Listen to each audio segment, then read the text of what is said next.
Amen. Amen. Gloire à Jésus.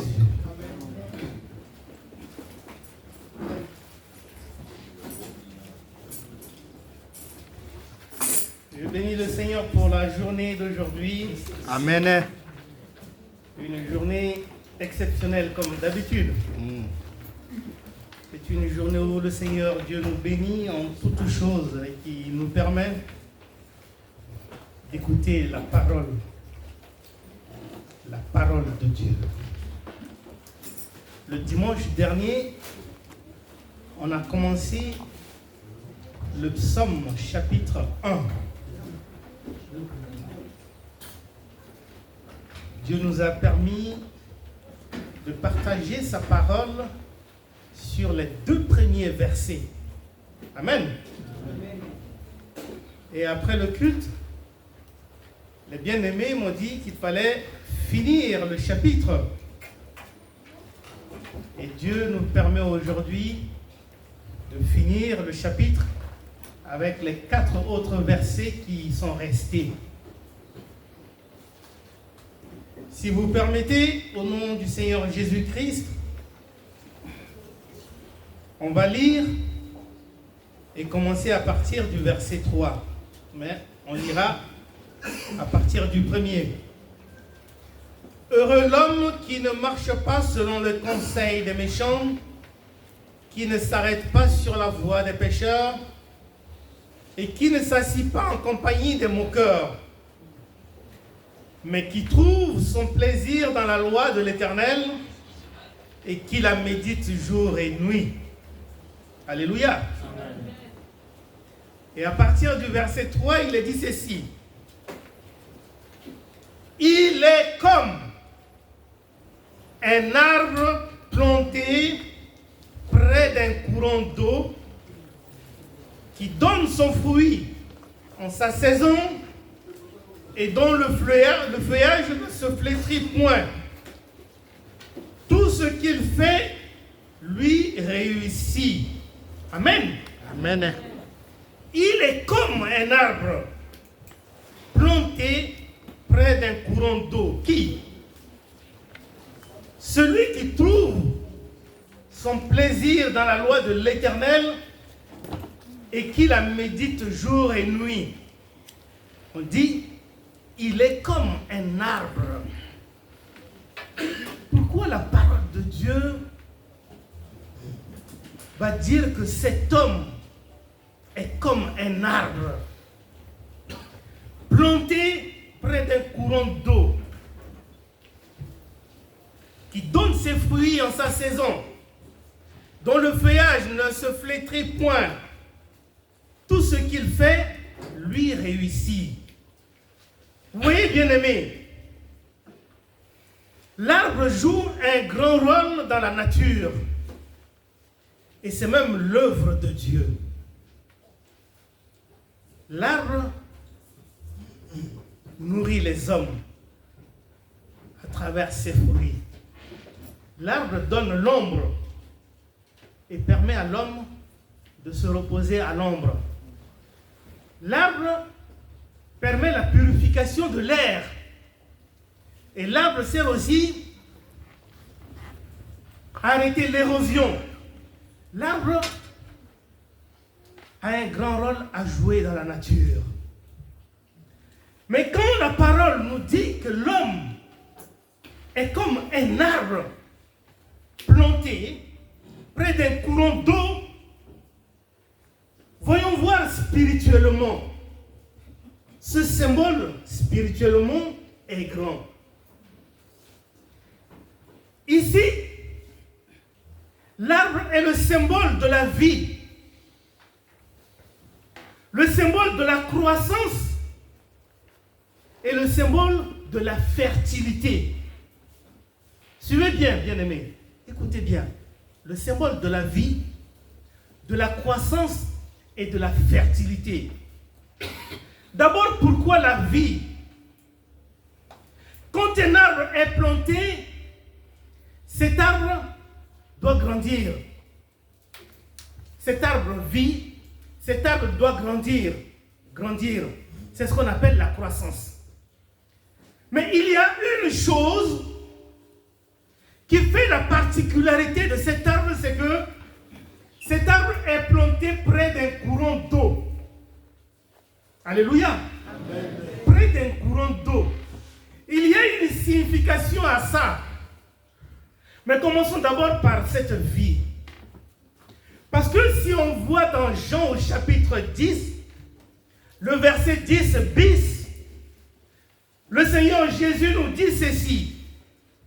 Je suis venu pour que mes brebis aient la vie et que cette vie soit en abondance. Est-ce que vous pensez à ça? Amen. Je suis venu pour que mes brebis aient la vie et que cette vie soit en abondance. Donc si le chrétien qui a accepté Jésus comme son Seigneur et Sauveur, qui médite la parole de Dieu nuit et jour, il est comme cet arbre qui est planté près du courant d'eau, qui donne ses fruits en sa saison, dont le feuillage ne se flétrit point, et tout ce qu'il fait lui réussit, c'est qu'il est en vie et une vie abondante. Amen. Amen. C'est une vie abondante. En dehors de cette vie qui est abondante, il y a la croissance. Mais une croissance verticale. Parce que quand l'arbre grandit, l'arbre croît verticalement. Écoutez bien, verticalement. Ça va vers le ciel. Mais pendant que l'arbre croît verticalement, l'arbre se raffermit, se renforce au niveau de son tronc. Il grossit au niveau de son tronc. C'est pourquoi, bien-aimés, même le Seigneur Jésus a dit ceci. Je suis le cep. Dans Jean 15, 2, il dit, je suis le cep. Le cep, c'est le tronc de la vigne. Le tronc. Il est le cep. Et nous sommes les sarments. Ça veut dire que nous sommes les branches qui sont greffées au cep. Les branches sur lesquelles il y a les grappes de raisin. Amen. Amen. Mais il dit, tout sarment qui ne porte pas de fruits, on le coupe, on le jette. Mais tout sarment qui porte du fruit, on l'émonde. C'est-à-dire, on arrange, on s'organise à couper quelques défauts, de sorte que ce sarment puisse porter encore davantage du fruit. Donc, au niveau de la croissance, on va lire dans Colossiens chapitre 1, verset 10, qui dit ceci. Pour marcher d'une manière digne du Seigneur et lui être entièrement agréable, portons des fruits en toutes sortes de bonnes œuvres et croissant par la connaissance de Dieu. Vous voyez, marcher digne du Seigneur. Je me suis permis de mettre les versets ici parce que s'il faut que j'ouvre ici, chercher, ça va prendre du temps et je veux gagner du temps. Si vous avez des stylos, vous pouvez les noter. Amen. Amen. Marcher digne du Seigneur. Donc celui qui médite la parole jour et nuit, celui-là va marcher dignement dans le Seigneur. Et celui-là, qu'est-ce qu'il fait? Il est entièrement agréable à Dieu. Et il porte des fruits en toutes sortes et de bonnes œuvres et croissant par la connaissance de Dieu. La croissance, les fruits, les bonnes œuvres. Amen. Amen. La croissance, les fruits, les bonnes œuvres. Le dimanche passé, quand on parlait des méchants, on disait que les méchants marchaient selon la chair. N'est-ce pas, bien-aimé? Le méchant marche selon la chair. Mais cependant, L'homme spirituel, celui qui met sa foi en Dieu, qui médite la parole de Dieu jour et nuit, il ne marche pas comme le méchant. Puisque la parole de Dieu nous dit qu'il ne marche pas selon les conseils des méchants. Mais lui, par contre, il met sa foi, son cœur dans la parole de Dieu. Alors, lui, il marche selon l'Esprit de Dieu. C'est pourquoi, dans Galates 5,16, il est écrit « Marchez selon l'Esprit de Dieu et vous n'accomplirez pas les désirs de la chair. » Marchez selon l'Esprit de Dieu et vous n'accomplirez pas les désirs de la chair. On a vu les désirs de la chair le dimanche dernier. On verra les fruits de l'Esprit ce matin. Amen. Amen. Ce matin. Dans Luc chapitre 2 verset 40, il est dit ceci. Or, l'enfant croissait et se fortifiait. Il était rempli de sagesse et la grâce de Dieu était sur lui. L'enfant croissait, la croissance, et se fortifiait. La croissance, la fortification. Il était rempli de l'esprit, de la sagesse, et la grâce de Dieu était avec lui. On parle de Jésus qui grandissait en sagesse et en intelligence devant Dieu et devant les hommes quand il était encore tout petit. Amen. Amen. Voyez, la croissance est spirituelle. Il se développe spirituellement. Il grandit spirituellement. Il se réveille spirituellement. Il se transforme spirituellement. La transformation et le renouvellement de l'intelligence. Spirituellement, on grandit. On a la sagesse, on a la crainte de Dieu. On grandit spirituellement. C'est pourquoi la parole de Dieu dit que cet homme est comme un arbre planté près d'un courant d'eau. Il donne ses fruits en sa saison.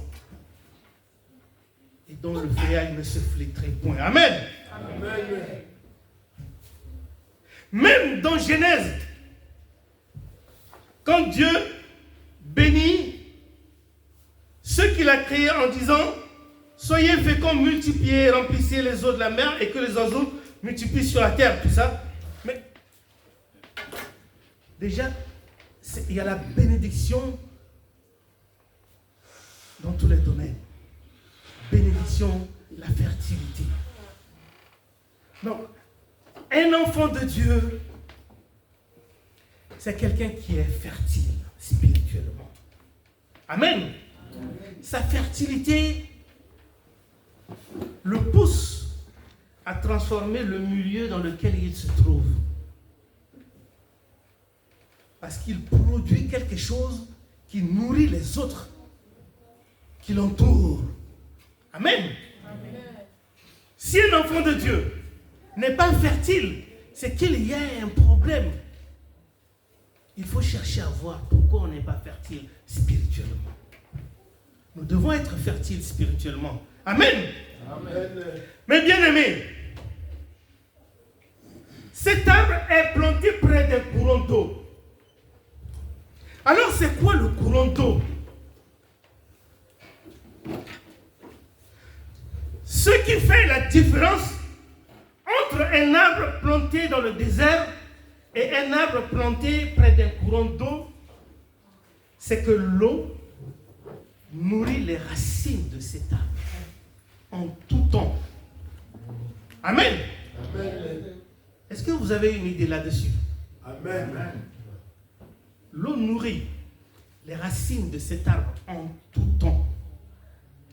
Et l'eau ici représente la grâce de Dieu pour cet arbre. C'est pourquoi, bien-aimés, dans 1 Corinthiens chapitre 15, verset 10, Paul dit ceci: par la grâce de Dieu, je suis ce que je suis. par la grâce de Dieu. Je suis ce que je suis. Si tu es ce que tu es aujourd'hui, c'est par la grâce de Dieu. Amen. Nul ne peut être ce qu'il est par sa propre force. C'est la grâce de Dieu. Aujourd'hui, tu as le souffle de vie, c'est la grâce de Dieu. Amen. Tu es en santé, c'est la grâce de Dieu. Amen. Tu as le travail, c'est la grâce de Dieu.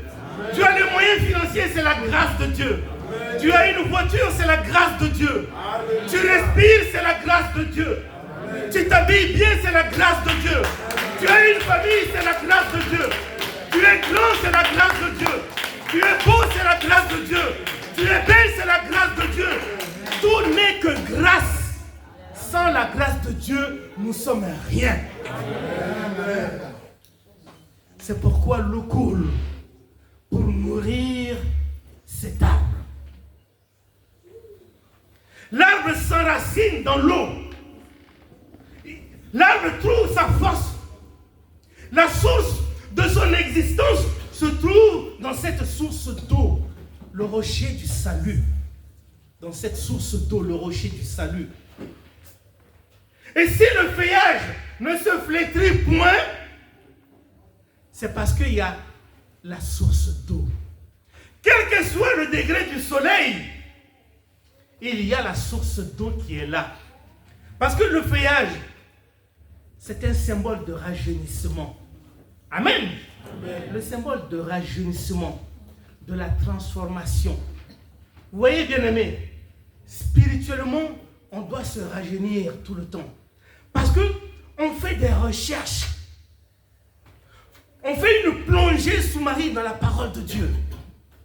On médite, plus on médite la parole de Dieu, on découvre. L'homme ne peut pas tout connaître.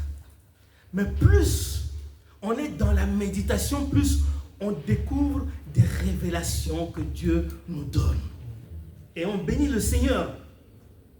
Même ceux qui se disent de grands serviteurs ne connaissent pas tout. Mais plus on avance dans les eaux profondes, plus Dieu nous permet de découvrir certaines choses. Amen. Amen. Donc, bien-aimés, sans la source d'eau, l'homme ne peut rien. C'est pourquoi même Jacques, dans le chapitre 1, 17, il est dit ceci: toute grâce excellente et tout don parfait descendant d'en haut du Père des Lumières, chez lequel il n'y a ni changement, ni ombre de variation. Toute grâce qui descend de Dieu, qui descend du Père céleste, il n'y a ni changement, ni ombre de variation. Tant que ça, il y a la source d'eau qui alimente l'arbre, il n'y a pas de changement, ni ombre de variation. Que le soleil soit dur au zénith, l'arbre va résister. Amen. Le feuillage ne se flétrira point. Alléluia. Amen. Ça veut dire que quelles que soient les situations qui vont arriver, celui qui est enraciné dans la parole de Dieu n'aura pas à se plaindre, n'aura pas à se douter de sa foi. Il n'aura pas à s'inquiéter de quoi que ce soit. Quel que soit le vent et la tempête, il a confiance en celui qui est son Sauveur et son Seigneur Jésus-Christ. Alléluia. Amen. C'est pourquoi, bien-aimés, soyons enracinés dans la parole de Dieu et dans la confiance avec Dieu. Amen. L'arbre doit porter des fruits. On va repartir dans Galates au chapitre 5, le verset 22 et 23, et on va énumérer ces fruits-là. Il y en a 9 dont Galates en parle. Et ces 9 fruits dont Galates parle vont nous permettre de comprendre beaucoup de choses. Amen. Mais le fruit de l'esprit, c'est l'amour. Alléluia. Amen. On commence. Le fruit de l'esprit, c'est l'amour. Le tout premier, c'est l'amour. L'incarnation de Dieu. La nature de Dieu, l'amour. La racine même de l'incarnation de Dieu, parce que Dieu est amour. Dieu a tant aimé le monde qu'il a donné son Fils. Il fait un don de son Fils au monde à cause de son amour. Vous voyez, l'incarnation de Dieu, c'est son amour.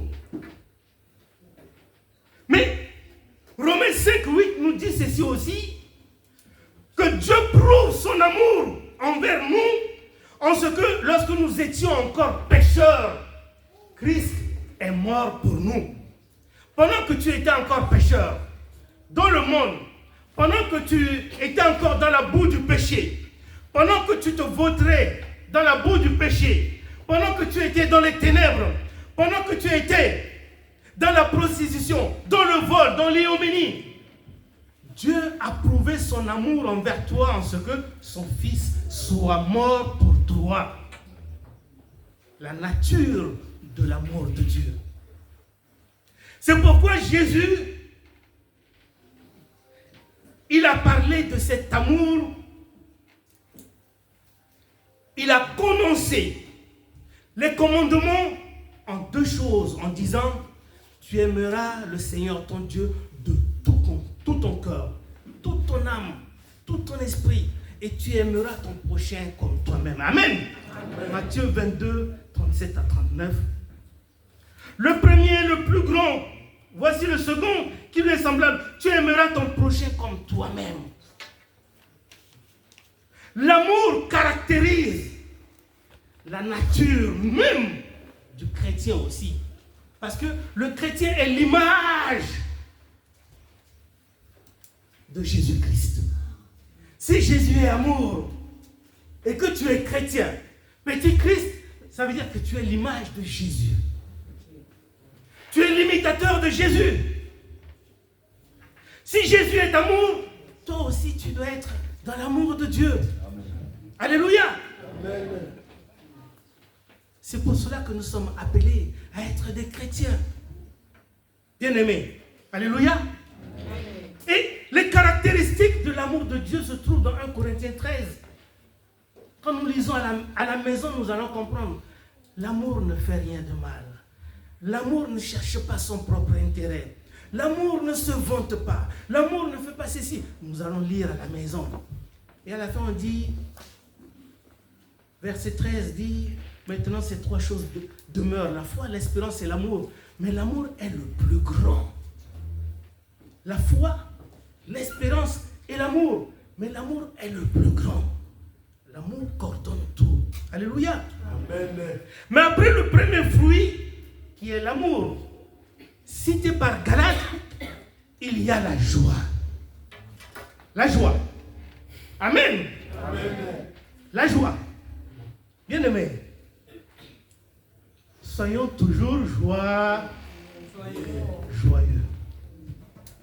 Soyons toujours joyeux. La joie du Christ ne dépend pas de nous, ne dépend pas des circonstances. La joie du Christ dépend de celui qui vit en nous. Alléluia. Amen. C'est pourquoi Jésus, dans Jean 15, 11, il dit, je vous ai dit toutes ces choses afin que ma joie soit en vous et que votre joie soit parfaite. Est-ce que vous comprenez? Quand Dieu nous donne sa parole, il nous enseigne, il nous avise, il nous dit attention, tu marcheras comme ça, tu feras ceci, tu avanceras comme ça. Voici ce que dit la parole de Dieu. Il dit, c'est afin que vous ayez la joie en moi et que votre joie soit parfaite. Les serviteurs de Dieu, ceux qui ont travaillé avec le Seigneur, ont compris beaucoup de choses. Dans la souffrance, quand ils sont dans les chaînes, ils n'ont pas perdu leur joie en Christ Jésus. Alléluia. Amen. Ils n'ont pas perdu leur joie en Christ Jésus. Malgré les difficultés, malgré les persécutions, ils ont gardé leur joie en Jésus. Paul dit, 1 Thessaloniciens 5,16, soyez toujours joyeux. Que votre visage montre ce que vous avez dans le cœur. Alléluia. Amen. Quand vous vous levez le matin, soyez souriant. Partout où vous passez, bonjour, vous allez bien, ça va, oh merci, que Dieu te bénisse. Amen. Amen. Hey, vous êtes un rayon de soleil pour ceux que vous rencontrez. Mais quand vous vous levez le matin, vous sortez, le front plié, partout où vous passez, vous avez le front plié. Les gens ont peur de vous dire bonjour. Les gens ont peur de vous parler.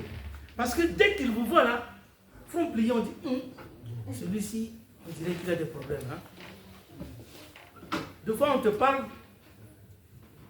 juste un geste et puis tu passes. Mais les gens vont se demander, mais qu'est-ce qui ne va pas? Alléluia. Amen. Mais celui qui a confiance en Dieu, même si tout ne va pas, il est toujours joyeux. Il est toujours joyeux. Toujours joyeux. Après la joie, c'est la paix. N'est-ce pas, ma soeur? Ah, c'est la paix.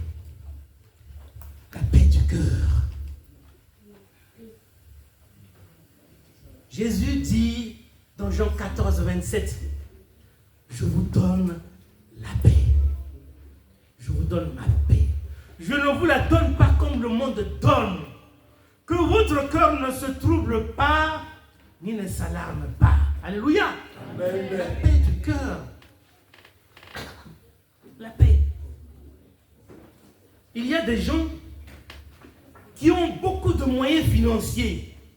Ils ont beaucoup d'argent, mais ils n'ont pas la paix du cœur. C'est vrai. Ils ont beaucoup d'argent, mais ils n'ont pas la paix du cœur. Ils font des cauchemars toutes les nuits. Ils n'ont pas la paix du cœur. Ils sont dans des sectes, leurs vies sont menacées. Ils n'ont pas la paix du cœur malgré leurs moyens. Ils n'ont pas la paix du cœur. Mais nous qui appartenons au Seigneur Jésus, nous avons la paix du cœur. Amen. Alléluia. Amen. C'est vrai que dans la barque, quand le vent s'est levé, tout ça, les disciples étaient un peu troublés. C'est pourquoi Jésus dit que ton cœur ne se trouble point, ni ne s'alarme point. Crois en Dieu et crois en moi, dit Jésus. Amen. Parce que quelle que soit la situation dans laquelle tu es, le Seigneur Jésus n'est pas loin. C'est un auditeur silencieux de toute conversation. Il est omniprésent, omnipotent, omniscient. S'il ne réagit pas, c'est qu'il est là, il t'observe. Pour voir comment toi tu vas réagir. Comment toi tu vas te comporter. Comment toi tu vas réfléchir. Mais si tu as confiance entièrement en lui, alors il ne t'abandonnera pas. Amen. Bien-aimé, la paix du cœur. Ésaïe l'a dit, Ésaïe chapitre 26, verset 3 dit ceci. À celui qui est ferme dans ses sentiments, tu assures la paix. La paix, parce qu'il se confie en toi. À celui qui est ferme dans ses sentiments, oui, bien-aimé, quand vous êtes ferme dans vos sentiments, parce que vous avez confiance en Dieu, Dieu vous assure la paix, la véritable paix. Vous n'avez pas l'esprit troublé. Vous n'avez pas à vous inquiéter. On a eu, ou on a entendu, c'est un serviteur de Dieu qui dit, je me lève pour aller prêcher et pendant que je prêche, on me dit que mon fils est gravement malade, on l'a amené à l'hôpital, on va l'opérer. Est-ce qu'il faut que je laisse tomber ou il faut que j'aille sauver mon fils? Mais non. Amen. On le lui dit, mais il a la paix du cœur. Je sers le Seigneur s'occupe de mon fils. Il y a une veuve, hein? On lui a dit, oui, ton fils est mort. Elle est allée voir, mais elle ne dit rien à mon mari. Hein? Elle est sortie pour aller chercher le serviteur de Dieu. Et son mari lui dit, est-ce que tout va bien? Elle dit, oui, tout va bien. Tout va bien. Son fils est mort. Mais elle dit, tout va bien. Parce qu'elle a confiance au Seigneur. Elle ne l'a pas demandé, mais c'est Dieu qui lui a donné. Et alors, elle a confiance et elle a la paix du cœur. Parce que ce Dieu qui a donné ne se trompe pas. C'est un Dieu qui est fidèle à sa parole. Amen. Et qui accomplit sa parole. Alléluia. Amen. C'est pourquoi, bien-aimé, que la paix qui surpasse toute intelligence garde ton cœur et ta pensée en Jésus-Christ à chaque fois que tu te trouves face à certaines situations. Amen. Il y a la patience. La patience. Souvent, on est impatient. On veut vite aller au besoin.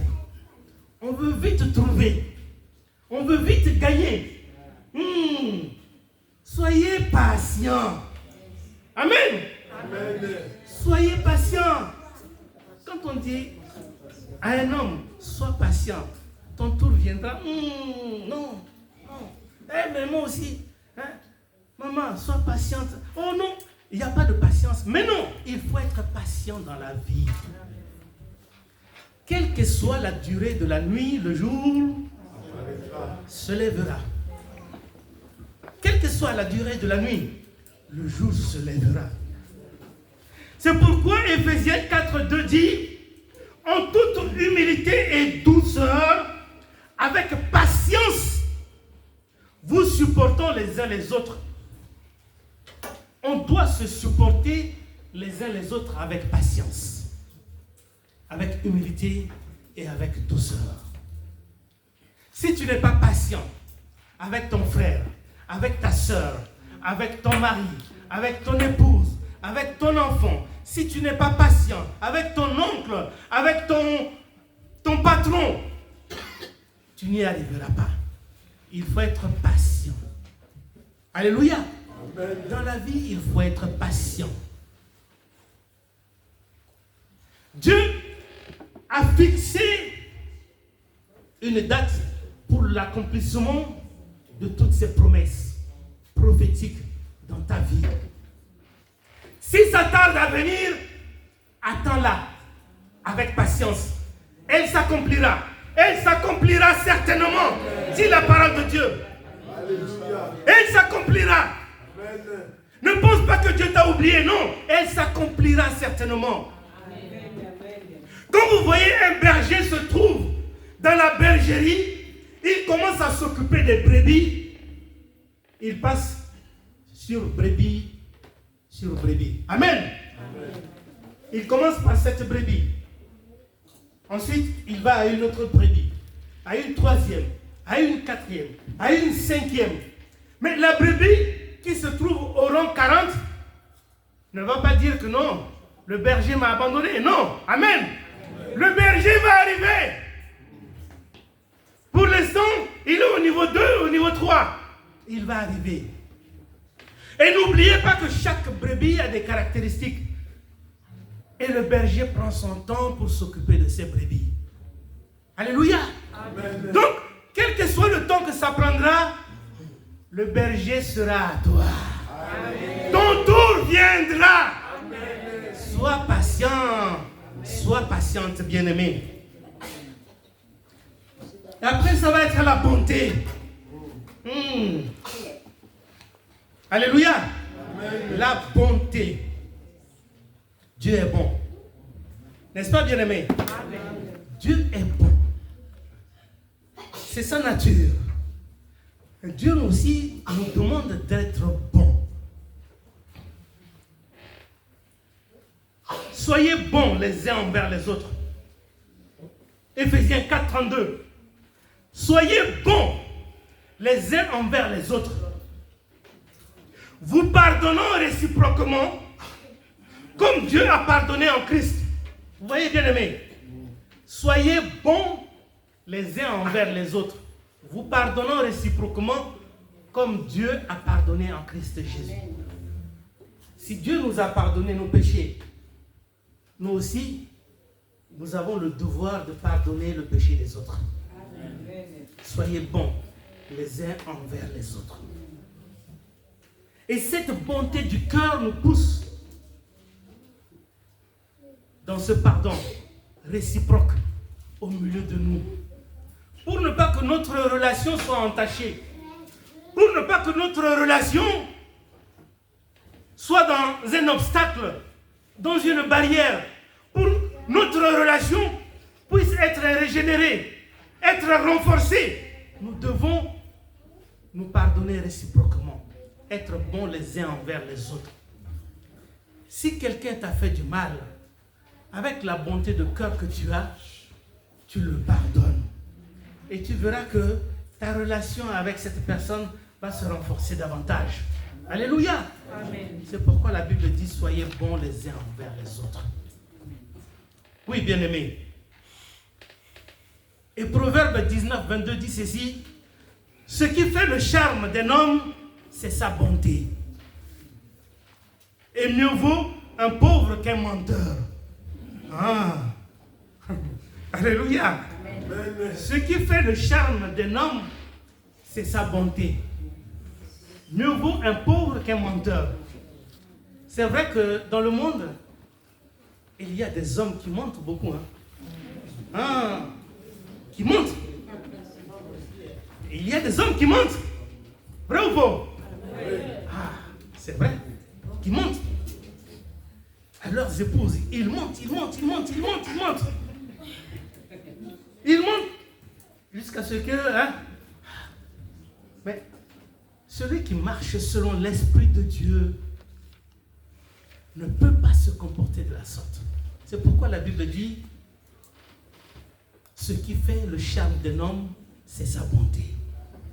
Il a un cœur bon envers toute sa famille. Il a un cœur bon envers ceux qui le rencontrent. Et ça fait son charme.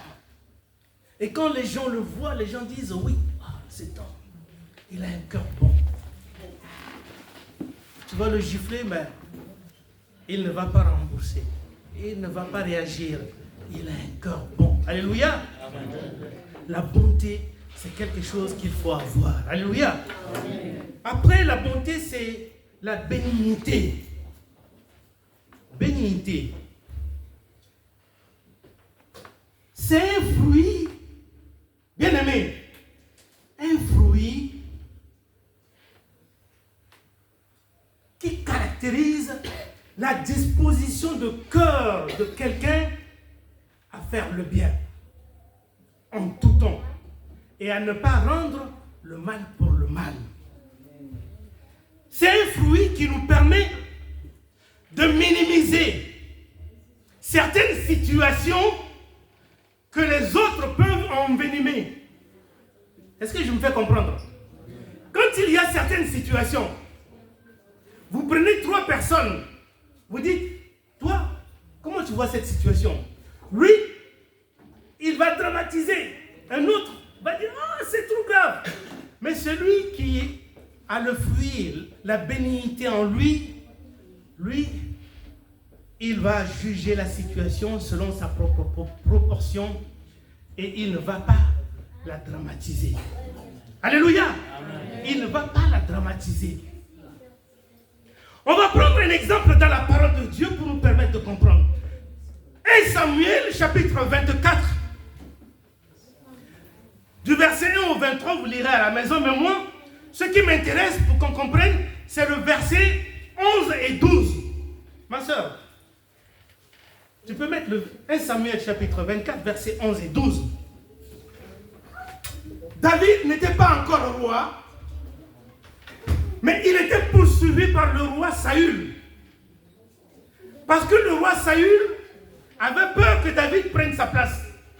Alors, quand on a dit au roi Saül que David était dans telle région, le roi Saül a pris des milliers d'hommes, des mercenaires, pour aller à la poursuite de David.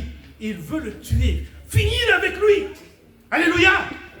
Il veut finir avec David.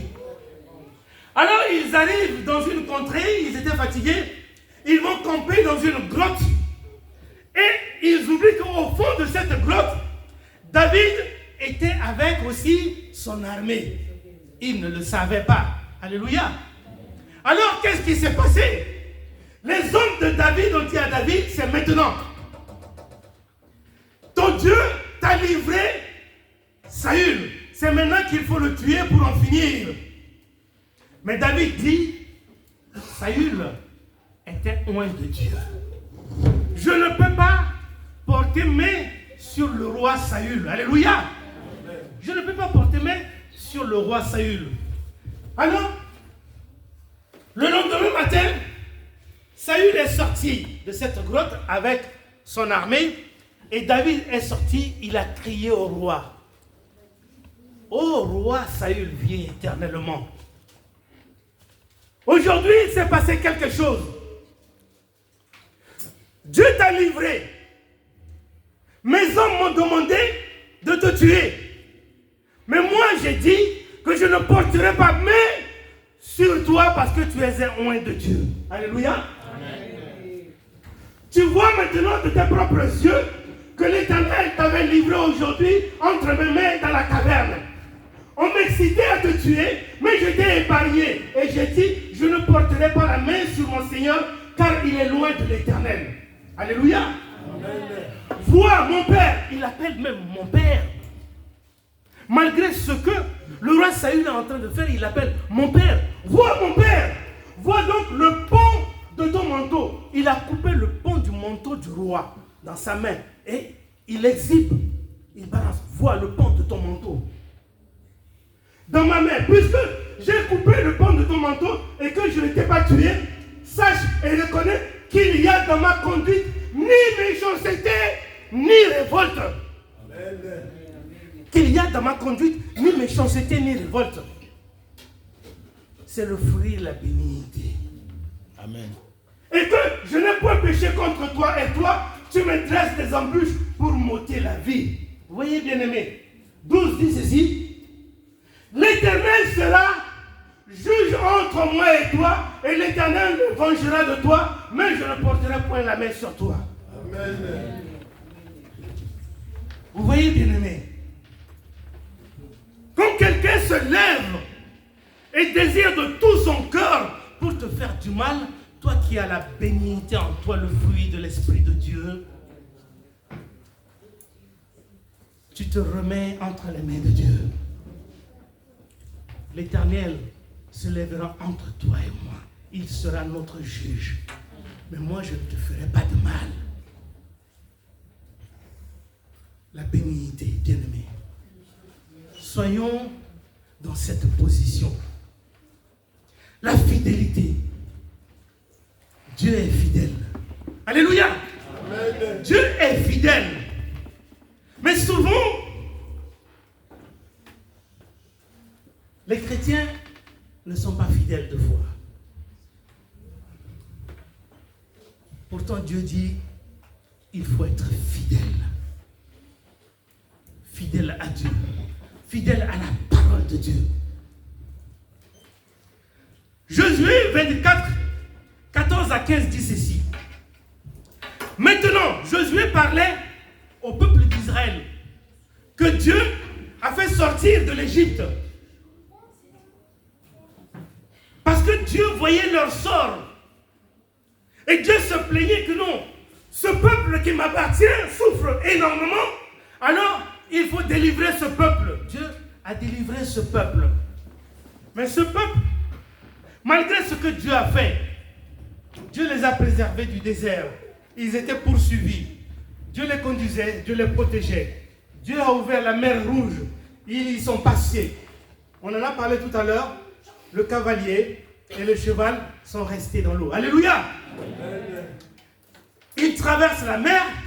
Et là devant, qu'est-ce qui arrive? Le peuple se détourne de Dieu. Parce que Moïse s'est absenté. Il est allé à la rencontre de Dieu, à la recherche de ce que Dieu a promis pour son peuple. Et le peuple se détourne de la voie de Dieu. le peuple va adorer une statuette. Va concevoir autre chose. C'est celui-là qui nous a délivrés, qui nous a fait sortir d'Égypte. Honte à ce peuple. Alléluia. Amen. Honte à ce peuple. Honte à ce peuple. C'est pourquoi Josué dit ceci. Maintenant, craignez l'Éternel et servez-le avec intégrité et fidélité. Faites disparaître les dieux qu'ont servi vos pères de l'autre côté du fleuve et en Égypte et servez l'Éternel. Et si vous ne trouvez pas bon de servir l'Éternel, choisissez aujourd'hui qui vous voulez servir. Ou les dieux que servaient vos pères au-delà du fleuve, ou les dieux des Amoréens dans le fleuve desquels vous habitez. Moi et ma maison, nous servirons l'Éternel. Alléluia. Moi et ma maison, nous servirons l'Éternel. Décidez-vous. Servez l'Éternel avec fidélité. Si vous voulez repartir dans vos idoles, repartez. Mais n'ayez pas double face. Josué disait ça au peuple d'Israël. Pas de double face, pas de double jeu. Non, non, amen. Quand tu sers l'Éternel, reste avec l'Éternel. Ne sers pas l'Éternel et après, tu es dans une secte pour aller chercher autre chose. Chercher des gris-gris. Non. Oh non, je suis malade, tout ça. On m'a dit d'aller voir un marabout là-bas, il va tuer un poulet là pour que je puisse guérir. Non. Sers l'Éternel. Confie-toi en l'Éternel. Pourquoi tu vas te remettre entre ces choses-là? Alléluia. Amen. Restez avec Dieu. Restons fidèles, bien-aimés, fidèles. La fidélité. La douceur. Alléluia. Amen. La douceur. Quand quelqu'un est doux. Moi-même, je recherche la douceur de fois aussi. Amen. Et deux fois, maman Christine me dit, parce que deux fois, j'ai une impulsion là. Elle dit, je comprends. Amen. Amen. Parce que deux fois, la réaction. Après, elle dit, je comprends. Il faut être doux. La douceur. Matthieu 11, 29 dit ceci. Prenez mon joug sur vous et recevez mes instructions. Car je suis doux et humble de cœur. C'est Jésus qui dit, je suis doux et humble de cœur. Et vous trouverez du repos pour vos âmes. Doux et humble de cœur. Une parole douce calme la fureur. C'est ça? C'est vrai, non? Oui. Proverbe 15:1. Une parole douce calme la fureur. Mais une parole dure excite la colère. Quand vous êtes en face de quelqu'un, vous discutez, vous échangez, et la personne vous parle doucement, posément, même si vous étiez en colère, cette parole douce va vous calmer. Amen. Amen. Mais une parole dure, ça attise la colère. C'est pour ça que, vous voyez, les situations s'enveniment deux fois. Dans des milieux sociaux, dans des milieux conjugaux, ça envenime. Parce qu'il n'y a pas de douceur. Alors que si l'un veut être le feu, l'autre doit être l'eau. Pour éteindre le feu. S'il y a le feu qui commence à se lever, il faut prendre l'eau pour l'éteindre. N'est-ce pas, bien-aimés? Et si nous avons compris, dans n'importe quelle situation de conflit, on nous enseigne, il faut une parole douce. Vous voyez, même la parole de Dieu nous le dit, il faut une parole douce, la douceur. Après, c'est la tempérance. une autorégulation de nos élans, de nos désirs, la tempérance. Calme-toi, mon frère. Ne va pas si vite. Alléluia. Amen. Temporise. Temporise-toi, ma soeur. Ne cours pas. Je me rappelle, il y a au moins 25 ans, j'ai été invité, j'étais jeune, j'œuvrais pour Dieu, mais je n'avais pas encore une grande expérience dans le domaine conjugal. Amen. Alors, on m'a demandé d'aller régler une situation, un conflit dans un foyer. On est parti une première fois, on a essayé, ça n'a pas marché. Et non, ça. Mais le fond du problème ne sort pas. Ok. Bon, on prie, on donne des conseils, mais ça persiste. Après, il faut repartir encore une deuxième fois, une troisième fois. Et avant la troisième fois, on a compris le fond du problème. C'est parce que le frère a une impulsion conjugale. Est-ce que vous comprenez? Une impulsion non contrôlée. Il n'a pas la tempérance, la maîtrise de son corps. La parole de Dieu nous dit, femme, ton corps appartient à ton mari. Marie, ton corps appartient à ta femme. Donc, vous ne devez pas vous priver l'un de l'autre, à moins qu'il y ait un commun accord afin de vaquer à la prière. Un commun accord. Le mari a saisi cette parole. Ma femme, un commun accord. Mais sans ça, tu ne dois pas interdire. Mais il ne maîtrise pas ses impulsions. Alors, ça fatiguait la femme et c'est source de conflit. Et ça a failli dégénérer pour que le divorce arrive.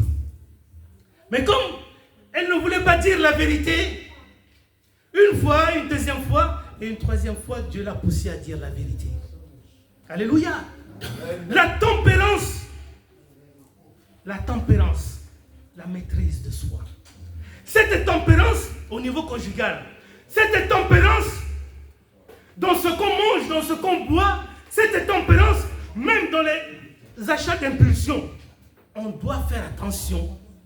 La tempérance. Si on n'a pas la maîtrise de soi, si on ne peut pas auto-réguler notre désir, alors on va se créer des ennuis. C'est pourquoi, bien-aimé, la tempérance qui fait partie des fruits de l'esprit doit nous amener à nous contrôler dans tout ce que nous faisons. Quoi que nous mangions, quoi que nous buvions, quoi que nous fassions quelque chose autre, faisons tout pour la gloire de Dieu. Et celui qui fait tout pour la gloire de Dieu, celui-là, il fait attention. Parce qu'il se dit qu'en Dieu, il n'y a pas d'excès. Même quand tu manges à l'excès, tu commets un péché. Alors, en Dieu, tu fais attention. C'est pourquoi, bien-aimé, je bénis le Seigneur. Amen. Pour le moment que nous avons passé ensemble. Amen.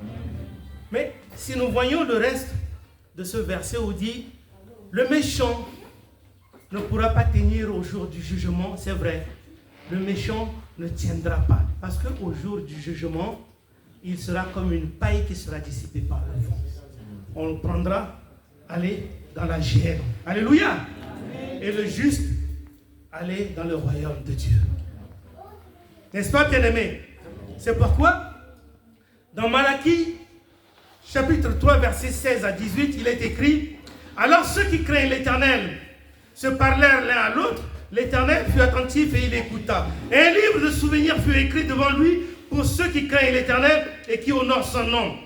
Ils seront à moi, dit l'Éternel des armées. Ils m'appartiendront au jour que je prépare. » Dieu prépare un jour, un jour. Ce jour-là, ce jour-là arrivera. Et quand ce jour arrivera, nous comprendrons nous comprendrons. J'aurai compassion d'eux, comme un homme a compassion de son fils qui le sert. Vous voyez, bien-aimé, si tu sers le Seigneur aujourd'hui, Dieu dit qu'il aura compassion de toi. Vous verrez de nouveau la différence entre le juste et le méchant. De nouveau, vous verrez la différence entre le juste et le méchant, entre celui qui sert Dieu et celui qui ne le sert pas. Vous verrez de nouveau la différence. Je vais finir par vous raconter une petite histoire. Il y avait un homme qui était appelé sage dans une contrée. Partout où il passait, les gens criaient et l'appelaient sage, sage. Il était vieux, il avait sa canne et il marchait. Alors un jour, quelqu'un va dire, je vais tenter le sage aujourd'hui. Alléluia. Parce que ce n'est pas pour rien qu'on l'a appelé sage. Parce que c'est quelqu'un qui donnait des conseils. Quel que soit le problème que tu lui apportes, il te donne des conseils à la hauteur de ce problème. Alors un jour, quelqu'un veut le tester. Il dit, je vais prendre ce papillon et je vais le garder dans ma main. Et je vais voir le sage. Et je lui dirai, sage, sage, ce que j'ai dans ma main, est-ce qu'il a envie ou est-ce qu'il n'est pas en vie? Et s'il me dira, il a envie, alors je vais écraser sa tête et je vais lui montrer le papillon mort. Amen. Mais s'il me dit qu'il n'est pas en vie, alors je vais lâcher le papillon pour que le papillon vole. Comme ça, je l'aurai. Alléluia. Alors, il voit le sage venir et il attrape le papillon et il court. Sage, sage, sage, sage. Le sage se retourne. Il dit, dis-moi sage, dis-moi, ce que j'ai entre les mains, est-ce qu'il a envie ou est-ce qu'il n'est pas en vie? Et le sage le regarde.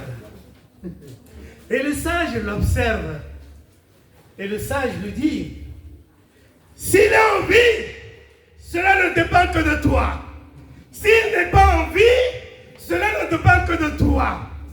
Donc c'est à toi de faire en sorte qu'il soit en vie ou qu'il ne soit pas en vie. Alléluia. Alors il a été désamorcé. Il dit, mais comment tu as fait? Dieu connaît toutes choses. Cette histoire va te permettre de réfléchir. Tu veux être un arbre planté près d'un courant d'eau, capable de porter du fruit en sa saison, dont le feuillage ne se flétrit point. Cela ne dépend que de toi. Cela ne dépend que de toi.